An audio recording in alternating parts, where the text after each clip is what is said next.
Welcome back. We're talking with animal trainer Mary Green of Canine Manners and More today to talk about some behavior problems or issues you may have been struggling with your dog. Welcome back, Mary. Thank you. Good to be here today. We got a stand-in today, I see. We do. We have 10 standing in for Griffin today. Okay, Griffin's not here. He's taking a day off. All right, let's look at the first question. So Debbie says, we just received the toy that has been a beef smell to it and gave it to our lab. She is very possessive of food and attacked our other dog when she walked up to it, even though it's a toy. We're not giving it back, but there's anything else you can recommend? Yeah, it's a high value chew is like gold to some dogs, and they don't want to share it. So when we have that kind of, we would call it resource guarding, right? Yep. This is my possession. It's really special. I want to keep it. I don't want you to even look at it. Don't even look at my stuff.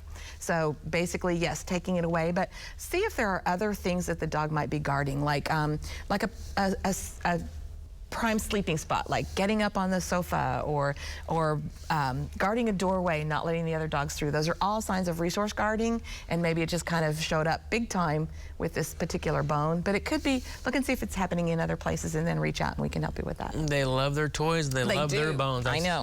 Well, Cheryl says, my dog walks fine on a leash unless she catches the scent of an animal and then wants to chase it down. How can we address this? Yeah, probably the scent of an animal, right? So one thing that you could do is make sure that during the walk that the dog has opportunities to stop and sniff, right? We like to call it a sniffari. Yep. So they have a sniffari, right? So it's not necessarily an aerobic walk for everybody, but the dog has a chance to stop and smell all the interesting things. And then he might be less likely to chase, but be prepared, you know, make sure you've got your hands on the leash, or you've got a good hands-free leash if that's, you know, something that you're accustomed to having, and be prepared with something else that the dog might like, you know, maybe some really yummy treats would help out.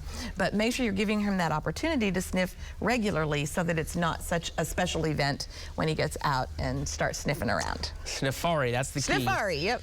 Well, Debbie says we never socialized our Chihuahua mix when we got him 2 years ago. He does fine with animals and kids, but doesn't like men. He still won't let my husband pet him unless I hold him. Yeah, that's tough. And after this length of time, that may just be kind of his comfort level with the man in the household.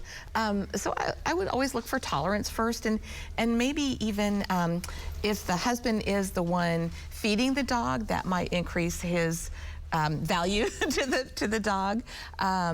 Just kind of, it's hard to build a relationship when you're kind of like, you want it so bad, you know, and she wants it really bad. Why don't you like him as well?